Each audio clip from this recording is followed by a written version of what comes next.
I sat on the living room sofa, watching the digital clock on the wall tick from 2:59 a.m. to 3 a.m. On the glass coffee table in front of me rested two filled wine glasses, completely untouched.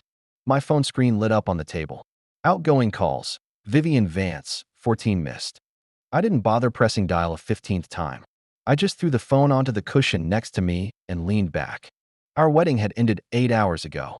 It was supposed to be the deal of the century, a strategic alliance between the Vance Group and Apex Capital, sealed by a $16 billion investment line. All I had to do was marry Vivian, keep up appearances, and fulfill a promise to my late mentor. Instead, my new wife had vanished the second the reception ended. At 10:15 the next morning, the front door finally unlocked. I didn't move from the couch. Vivian stepped inside, still wearing yesterday's red wedding reception dress. Her hair was a mess, and her heels were held casually in one hand. Right behind her came Dominic Reed. Dominic's suit jacket was gone, his top buttons were undone, and he had his arm wrapped tightly around Vivian's waist. He looked at me, grinning like he'd just won a trophy. Vivian didn't even try to pull away from him. She walked straight into the living room, dragged Dominic with her, and stopped right in front of the coffee table. "You actually stayed up all night?" Vivian said, tossing her heels onto the floor. She let out a sharp, mocking laugh. "Julian, don't tell me you sat here waiting like a pathetic puppy." Dominic chuckled, squeezing her hip. "I told you, Viv. He's got nowhere else to go. Where else would he sleep?" I looked up at her, my voice completely flat. "Out all night on our wedding night. Is this how your father raised you?" That instantly set her off. Vivian's face contorted in anger, and she took a step closer, pointing a finger at my chest. "Don't you dare bring my father into this. You think you're my husband just because we signed a piece of paper?" She leaned down, staring straight into my eyes. "Let me make something loud and clear to you right now. Last night, I was with Dominic. I'm his woman now. Completely." Dominic smirked, leaning his shoulder against the nearby pillar. "Sorry, Julian. Some things just can't be forced." Vivian crossed her arms, watching my face carefully, searching for panic, tears, or rage. "I know you're furious," she said, her voice dripping with satisfaction. "I know you want to scream. But what are you going to do about it? Huh? Are you going to divorce me?" She laughed again, a harsh, arrogant sound. "You don't have the guts," Vivian spat. "That $16 billion from Apex Capital is the only reason Vance Group is standing. My dad set up this whole deal. If you pull anything stupid and ask for a divorce, Apex pulls the money, my dad goes under, and he will make sure you never work in this city again. You're just a parasite feeding off my family's name. So shut your mouth and accept it." She was totally convinced she had me trapped. She thought I'd bow my head, take the humiliation, and pretend nothing happened just to keep living in luxury. I looked at her, then at Dominic, and quietly let out a chuckle. Vivian's smug smile flickered. "What's so funny?" I didn't answer her. I reached into my pocket, unlocked my phone, and tapped a contact listed as Charlotte. I hit speakerphone and laid the phone on the table. It rang once before picking up. A calm, authoritative woman's voice filled the room. "Julian." Vivian frowned, looking at the phone. "Who is that?" I ignored her and spoke directly into the mic. "Charlotte, initiate the divorce process immediately." Vivian gasped. Dominic's smirk vanished. "And that $16 billion investment line for Vance Group?" I continued, looking Vivian straight in the eye. "Cancel it. Redirect the entire capital package to your core fund." On the other end of the line, Charlotte didn't sound surprised at all. "Understood," Charlotte replied crisply. "I'll have the legal team file the termination papers with Vance Group's board in 5 minutes." Vivian's face went dead white. She lunged forward, staring at the phone in horror. "Charlotte!" Vivian shrieked. "As in, Charlotte Vance, the CEO of Apex Capital?" She grabbed the edge of the glass table, her hands shaking violently as she glared at me. "Julian, are you insane? Who the hell do you think you are to talk to her like that?" Vivian grabbed her phone off the coffee table and dialed her father's number with shaking fingers. She barely got the phone to her ear before Victor Vance's furious roar exploded out of the speaker. "Vivian, you idiot, what did you do?" Victor screamed, so loud Dominic flinched. "Apex Capital just sent a formal notice canceling the $16 billion funding. Our stock is tanking in pre-market. They're pulling out." Vivian's breath caught in her throat. "Dad, no, wait. Julian called someone named Charlotte. He told her to cancel it." He's trying to ruin us. Julian. Victor choked out, stunned. Put him on the phone right now. Let me talk to him. I didn't reach for her phone. I pulled my own phone out, opened a local file, and tapped play. The audio from the living room security camera echoed clearly through the space. Vivian boasting about being Dominic's woman, Dominic mocking me, and both of them bragging about using the investment as leverage. Vivian's eyes went wide. You recorded us? I record everything in my house, I said flatly. I reached into my inner jacket pocket, pulled out a folded document, and tossed it next to her shoe. Divorce agreement. Sign it, I said. We split quietly, and you keep whatever dignity you have left. Dominic stepped between us, trying to put on a brave face. Hey, hold on a second, Julian. Let's not make quick decisions here. You can't just kill a $16 billion deal over a personal argument. We can talk about this like adults. I glanced at him like he was a bug on my windshield. Talk. Dominic, you spent the last 12 hours telling me I'm a parasite. Now you want to talk business? Vivian's phone buzzed again. She answered on speaker, her hand trembling. Dad. Vivian, listen to me very carefully, Victor said, his voice laced with pure terror. I just spoke with Apex's legal team. They said Charlotte Vance takes orders directly from one person on this deal, Julian West. He holds the entire capital mandate. Vivian dropped her phone onto the sofa. She stared at me, her mouth opening and closing without a sound. You're in charge of the money? I always was, I said. Your father knew it. That's why he begged me to marry you. He told you I was a nobody because he wanted to keep you from realizing how much leverage I actually had. Victor's panicked voice continued from the speaker on the sofa. Vivian, is Dominic with you? Tell that bastard to get on his knees right now. Both of you. Apologize to Julian. If he doesn't sign off on that deal, Vance Group files for bankruptcy by noon. Dominic's face turned bright red. Mr. Vance, you can't be serious. Me? Kneel to him. Shut up, Dominic. Victor bellowed. If my company goes under, I will make sure you never see a dime in this city again. Kneel down and beg him. Dominic clenched his fists, his chest heaving. He looked at Vivian, then at me. The smug arrogance he had carried all morning vanished, replaced by sheer humiliation. Slowly, Dominic dropped to one knee on the hardwood floor. Vivian stood frozen, tears finally spilling over her mascara. Julian, please. You can't do this to my family. I'm not doing anything to your family, I said, leaning over the table to hand her a pen. You did this to your family the second you walked through that door with him. Kneeling doesn't fix a broken contract. Vivian, sign the papers. Vivian looked down at Dominic kneeling on the floor, then at the divorce papers. Realizing she had 0 cards left to play, she grabbed the pen and scribbled her name on the bottom line. I picked up the signed document, checked her signature, and tucked it into my coat. Pack your things and get out of my apartment by tonight, I said, walking toward the hallway. My lawyers will handle the rest. I walked into my study, locked the heavy oak door behind me, and walked over to the built-in wall safe. I punched in a 6-digit code. The door clicked open. Inside sat a black leather binder and a gold seal. I opened the binder to the first page, Apex Tech Sovereign Holdings, Founders Agreement. It was time to stop playing the quiet husband. The glass doors of Apex Tech's headquarters slid open, and I walked into the lobby wearing a tailored navy suit.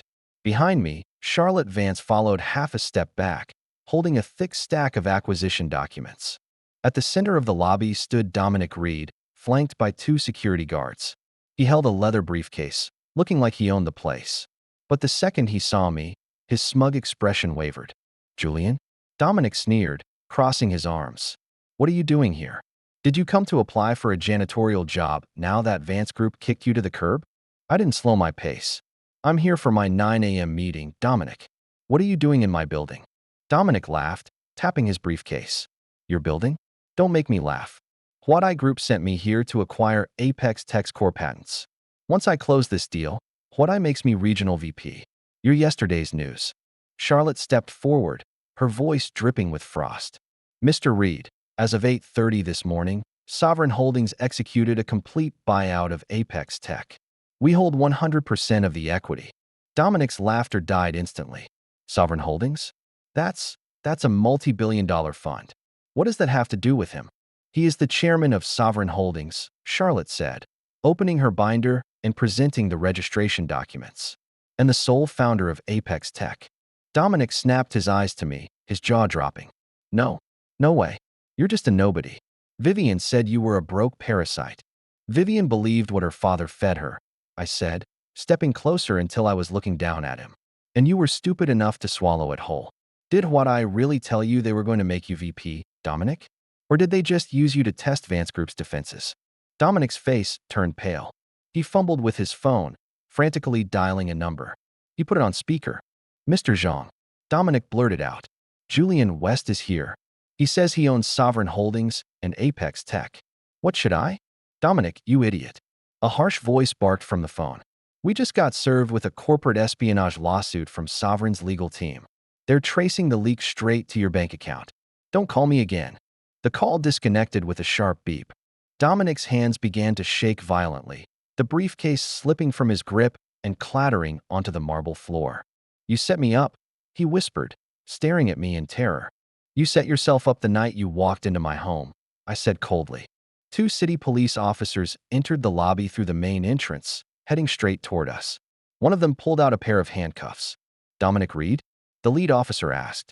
You're under arrest for grand fraud and commercial espionage. Dominic backed away, panic surging through him. Julian. Wait. It was all Vivian's idea. She wanted to humiliate you, not me. Please, don't do this. I turned my back on him as the officers grabbed his arms and forced them behind his back. Take him away, I said to the guards. I looked up at the private elevator doors at the end of the hall. Charlotte hit the button, and the doors opened with a soft chime. The board of directors is waiting upstairs, Chairman West, Charlotte said softly. Let's go, I replied, stepping inside. It's time to clean house. The executive conference room on the 48th floor of the Vance Group building was in total chaos. Papers were scattered across the long mahogany table, and every board member was shouting at the same time. At the head of the table, Victor Vance sat slumped in his chair, staring blankly at the red stock ticker on his laptop screen. Vance Group stock had fallen 68% since the opening bell. The heavy doors swung open, and the shouting stopped dead. I walked into the room, flanked by Charlotte and a team of 4 corporate lawyers holding leather briefcases. Victor blinked, rubbing his eyes in disbelief. Julian, what are you doing here? He suddenly snapped upright, pointing a finger at me. Wait, did you come back to talk to Charlotte? Are you fixing the investment line? I pulled out the chair directly opposite him and sat down. Charlotte placed a blue folder on the table between us. I'm not here to save Vance Group. Victor, I said, leaning back. I'm here to collect. Collect what? Victor spat, standing up and slamming his hands on the table. You married my daughter. We're family. So you got into a fight with Vivian. Big deal. You're ruining my life's work over a marriage squabble. We aren't family, I replied smoothly. Vivian and I signed the divorce agreement yesterday. And as for your life's work, you signed that away 3 months ago. Charlotte opened the blue folder, revealing a series of financial ledgers bearing Victor's signature. 3 months ago, Vance Group took out a $2 billion collateral bridge loan from Sovereign Holdings, Charlotte announced to the room. The loan matured at midnight. Since Vance Group failed to secure the $16 billion Apex investment line, the loan is officially in default. A collective gasp swept through the board members. Wait, what loan? One elder director shouted, jumping out of his seat. Victor, what is she talking about? Victor's face went completely ghostly white. Sovereign Holdings? No. I took that loan from an offshore private equity firm. How does Sovereign? I am Sovereign, I cut him off. I own the note from day one. Right on cue, the back doors opened again. Vivian burst into the room, her hair disheveled and her phone clutched in her hand. Dad! Vivian cried out, completely ignoring the other executives. Dominic got arrested. The police took him right out of the Apex lobby. They said he's facing 20 years for commercial fraud. She stopped in her tracks as her eyes landed on me. Julian? Vivian sneered, her voice cracking with rage. You had Dominic arrested? You bastard. How could you do that to him? He broke the law. Vivian, I said, not even looking up at her. Just like your father did when he pledged fraudulent asset values to secure that $2 billion bridge loan. Vivian ran over to Victor's side. Dad, tell him to stop. Call the police chief. Do something. Victor sank back into his leather chair, looking as if he'd aged 20 years in 5 seconds. It's over, Viv, he whispered, his voice completely hollow. He owns everything. What do you mean he owns everything? Vivian shrieked, grabbing her father's arm. He's just a nobody. You told me he was an orphan with no money. He lied to you to protect you, I said, standing up and buttoning my suit jacket. He wanted you to think you were superior so you wouldn't question where the funding came from. But you couldn't even manage to keep up basic human decency for 24 hours. Charlotte picked up the pen from the table and handed it to Victor. Mr. Vance, as per the default terms, Sovereign Holdings is initiating an immediate foreclosure, Charlotte said.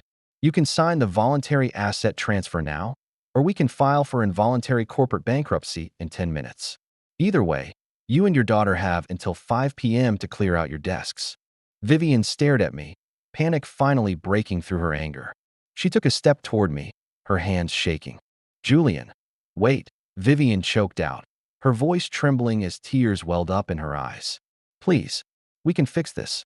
I was wrong about Dominic. He tricked me. I'm your wife, Julian. We can start over. I looked at her, completely unbothered by her tears. You weren't tricked, Vivian. You just chose the wrong side, I said coldly.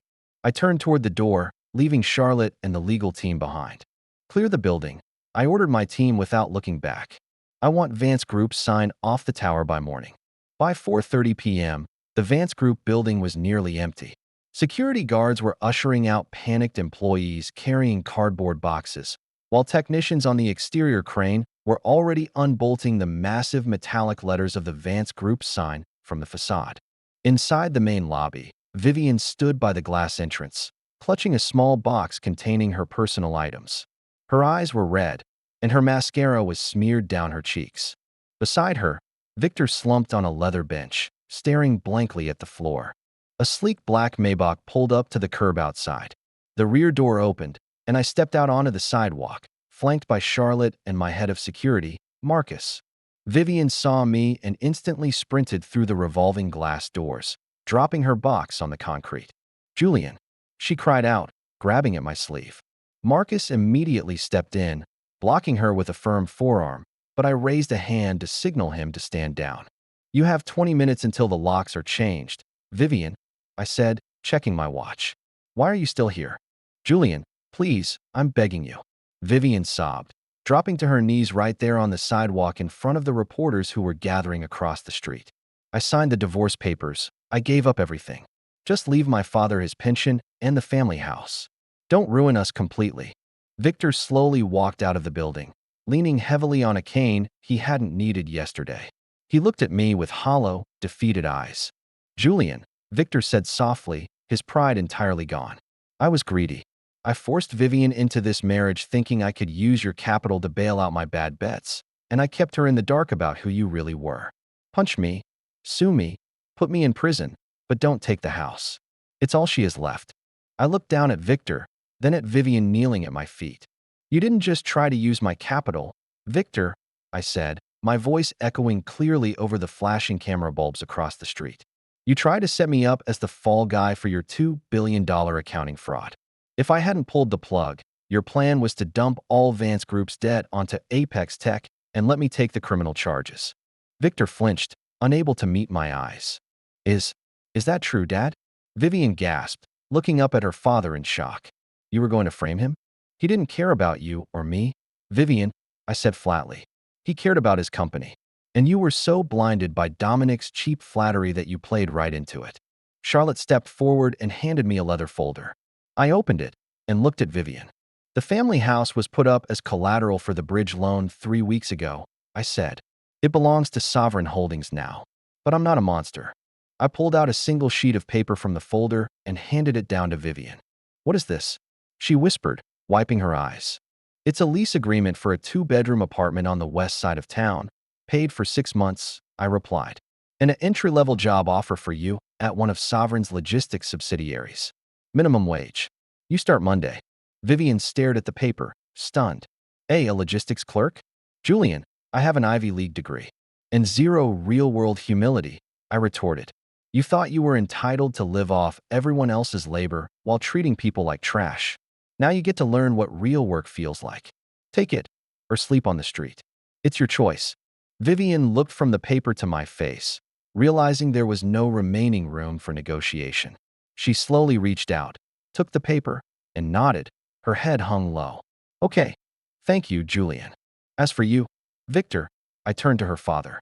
The district attorney's office will be contacting you in the morning regarding the asset inflation charges. I suggest you hire a good lawyer with whatever personal savings you have left. I turned on my heel and walked back toward the Maybach. Julian, Vivian called out one last time, her voice cracking. Will I ever see you again? I stopped at the open car door and looked back over my shoulder. Only if you need to file an expense report, Ms. Vance, I said coldly. I stepped into the Maybach and pulled the door shut. As the driver pulled away from the curb, I looked out the tinted window to see the Vance Group letters being lowered into the bed of a flatbed truck. Charlotte turned to me from the front seat. Where to now, Chairman West? I adjusted my cuffs and looked forward into the city skyline. To the Apex board meeting, I said, let's build something real. 2 weeks after the collapse of Vance Group, I stood in the glass-walled executive office on the top floor of Apex Tech's new headquarters downtown. Charlotte walked in without knocking, holding a sleek black tablet. Chairman West, the board from Horizon Energy, is downstairs. Their CEO, Nathan Frost, brought his entire executive team. I didn't turn away from the window. Is Nathan still under the impression that he's coming here to negotiate a merger? Yes, Charlotte said with a slight smirk. He thinks Apex is vulnerable after absorbing Vance Group's legacy liabilities. He brought his legal team to squeeze us. Let's go set him straight, I said, buttoning my suit jacket. In the primary boardroom, Nathan Frost was pacing near the head of the conference table. Nathan was a veteran energy tycoon in his late 50s, known in the financial press for his ruthless takeover tactics. When I entered the room, Nathan didn't bother offering a hand. He just motioned to the seat opposite him. Julian, Nathan began, leaning his hands on the table. I'll skip the polite small talk. You pulled off a neat trick taking down Victor Vance, but running a multi-billion-dollar tech conglomerate isn't the same as playing revenge games with your ex-wife. I sat down, crossing one leg over the other. Get to the point, Nathan.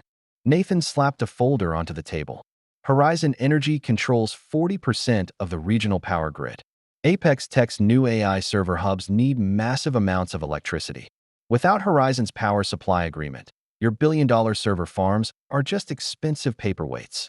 We offer a 51% buyout of Apex Tech's infrastructure arm, or we double your industrial energy rates by midnight. Charlotte stepped forward, opening her own folder.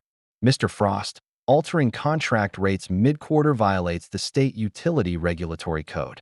Regulatory code? Nathan laughed, cutting Charlotte off. I am the regulatory board in this state, young lady. I've got 3 former senators on my advisory committee. Sue me, and the case sits in court for 5 years while your servers go dark. I listened quietly, watching Nathan's arrogant grin broaden. Are you done? I asked softly. Nathan blinked, caught off guard by my lack of reaction. What? I reached into my pocket, pulled out a flash drive, and tossed it onto the glass table between us. That drive contains the complete transfer deeds for clean nuclear microreactors developed by Sovereign Holdings over the last 4 years, I said calmly. As of 6 a.m. today, the Federal Energy Regulatory Commission approved Apex Tech's independent off-grid power license. Nathan's smile froze. Off-grid? You can't bypass the regional grid. We just did, I interrupted. Apex Tech hubs don't need a single kilowatt from Horizon Energy starting tomorrow morning. In fact, we have a surplus of 500 megawatts. Nathan's chief legal officer leaned over, furiously typing on his laptop. A few seconds later, the lawyer leaned into Nathan's ear, his face turning pale as he whispered frantically. Nathan's jaw tightened. So what? You built your own power supply. That doesn't mean Horizon goes down. No, but this does, I said, sliding a second document across the table. Horizon Energy owes $3 billion in short-term bonds maturing this Friday.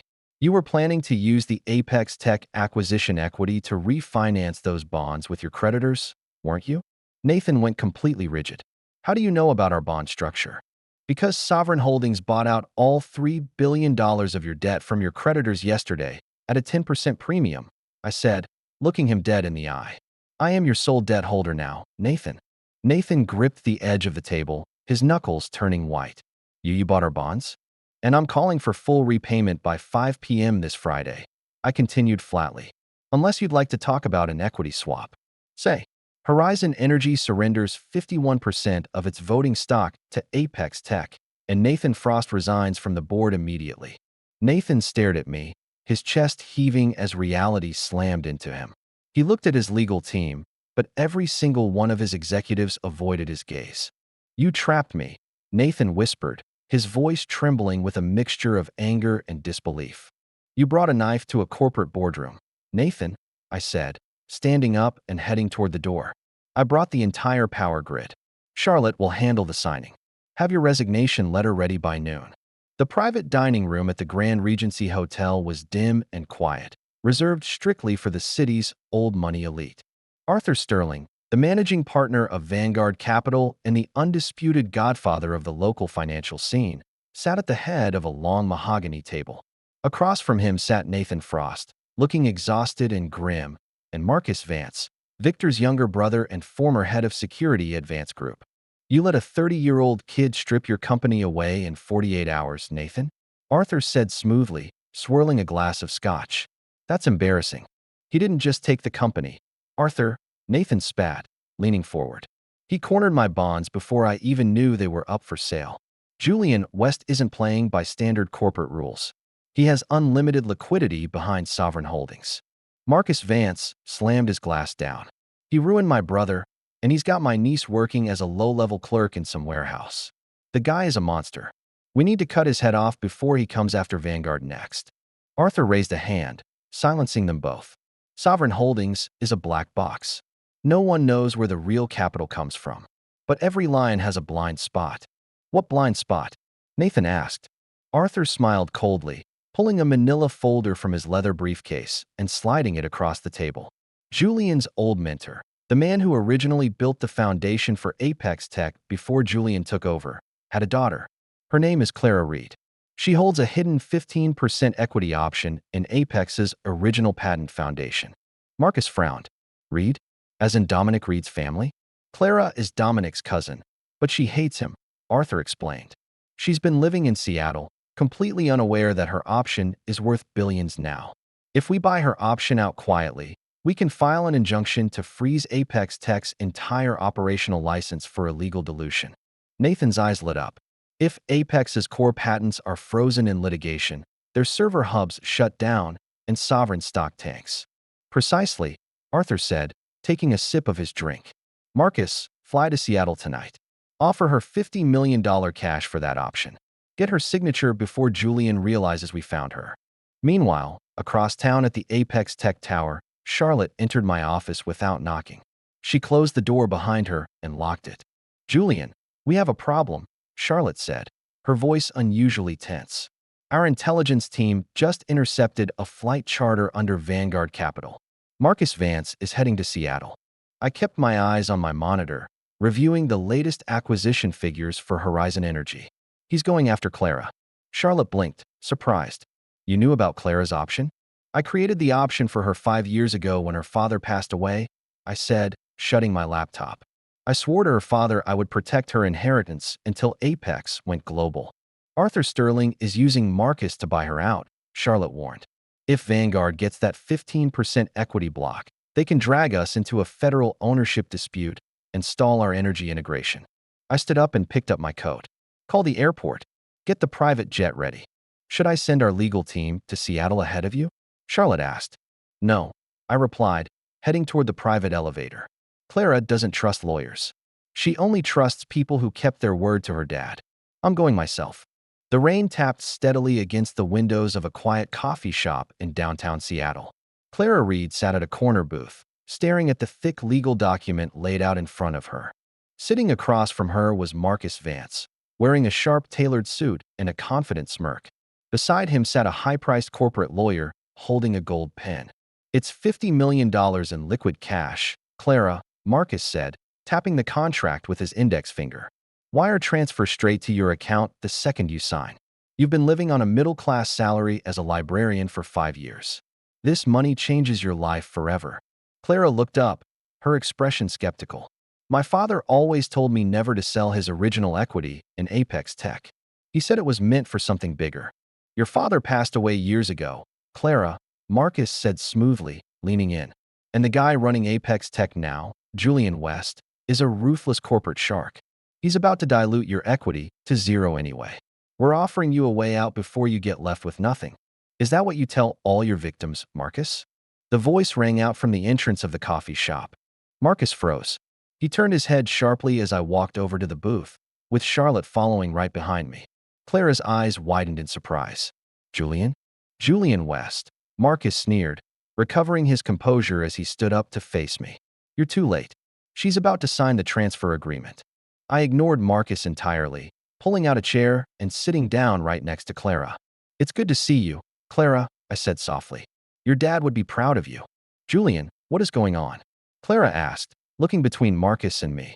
He said you were trying to strip my father's equity. He lied, I said flatly. I reached into my inner coat pocket, pulled out a navy blue leather document folder, and laid it over Marcus's contract. This is the original trust agreement your father and I signed 5 years ago. Marcus's lawyer leaned forward, eyeing the folder suspiciously. What trust agreement? When Apex Tech was founded, I explained to Clara, your father knew that corporate raiders like Vanguard Capital and Vance Group would eventually try to steal his technology. So we locked his 15% equity into an irrevocable family trust managed directly by Sovereign Holdings. Marcus's face darkened. That's impossible. A direct equity option can't be assigned to a trust without board approval. I am the board, Marcus, I said, looking him straight in the eye. And your brother Victor signed off on the original trust structure 4 years ago when he was trying to get Apex's early funding. Check line 42 of the Foundation Charter. Marcus's lawyer quickly pulled out a tablet, frantically scrolling through corporate records. After a few seconds, the lawyer's face went pale. He leaned over and whispered to Marcus, he's right. The option was transferred into a sovereign trust 3 years ago. Clara doesn't hold the individual voting rights. Julian does. Marcus slammed his hand onto the table, making the coffee cups rattle. You bastard. You set this trap years ago. I didn't set a trap, Marcus.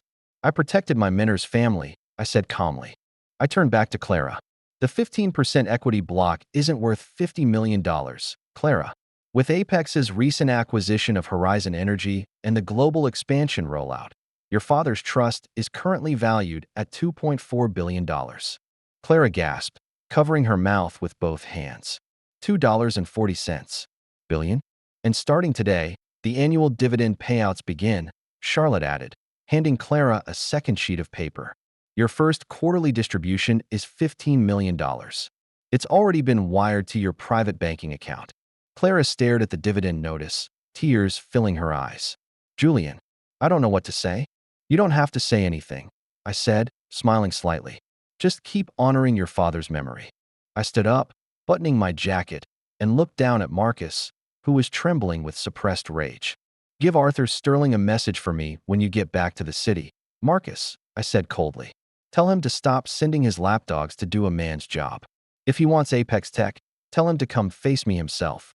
Arthur Sterling sat in the high-floor boardroom of Vanguard Capital, staring out over the financial district as the sun began to set. Across the polished marble table, his senior partners looked anxious, quietly exchanging glances. The double doors swung open, and I walked in, flanked by Charlotte and my chief legal counsel. Arthur didn't flinch. He took a slow sip from his glass, pointing toward the empty chair at the end of the table. Julian, I assumed you'd come running back from Seattle eventually. I didn't run. Arthur, I said, taking a seat and resting my hands on the table. I just finished clearing out your foot soldiers. Marcus Vance resigned from his board position an hour ago, and Nathan Frost signed over his remaining Horizon shares. Arthur let out a quiet, dry laugh. Impressive moves for a young man. But you seem to forget where you are. Vanguard Capital holds $50 billion in assets under management. You might own Apex and Horizon, but we control the credit clearinghouses that process your daily transactions. You used to control them, Charlotte corrected, stepping forward and laying a thick red binder on the table. At 2 p.m. today, the Federal Reserve approved Sovereign Holdings' acquisition of First National Clearing. We now clear our own capital transfers. Arthur's hand stiffened slightly on his glass, but his face remained stoic. A clever play, but liquidity isn't everything. I have enough political sway in this city to lock Apex Tech in antitrust litigation for the next decade. You don't have 10 years, Arthur, I said, leaning forward. You don't even have 10 minutes. Arthur narrowed his eyes. What are you talking about? For years ago, when Victor Vance tried to siphon funds out of Apex Tech, he didn't work alone, I explained calmly. He used off-market short positions routed through Vanguard's shell companies in the Cayman Islands. You helped him commit systemic security fraud to suppress Apex's market value. Arthur scoffed. Allegations from a disgraced ex-CEO mean nothing in court. Victor didn't just give us allegations. Arthur, I said, pulling an encrypted thumb drive from my coat and placing it on the glass surface. When I took over Vance Group's bankruptcy portfolio, I recovered his private server. Every transaction order, every offshore transfer, and every wire receipt bearing your digital signature is right here. The room went dead silent. Arthur's senior partners instantly leaned away from him, their faces drained of color. Arthur, one partner stammered, standing up. Is this true? Did you use corporate funds for illegal shorting? Sit down. Arthur snapped, his composure finally breaking as a red flush crept up his neck. He glared at me, his fists clenching tightly. You think a thumb drive scares me, Julian? I built this financial district. I own the judges, the regulators, and the board members. Not anymore, I said softly. The heavy boardroom doors clicked open again. 2 agents from the Securities and Exchange Commission entered, accompanied by 4 federal marshals. The lead SEC investigator stepped straight toward Arthur, pulling an official badge and warrant from his jacket. Arthur Sterling, the investigator announced loudly.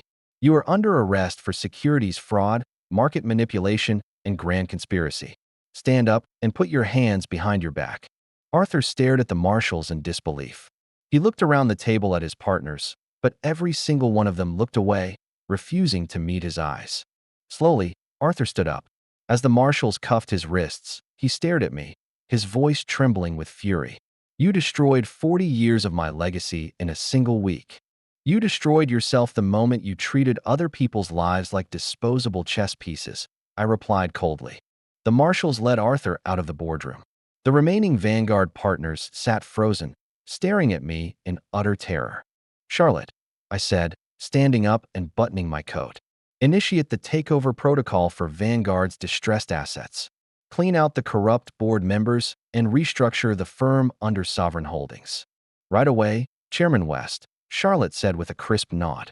3 months later, the morning sun broke over the skyline, casting a golden light across the grand glass lobby of the Apex Tech Tower.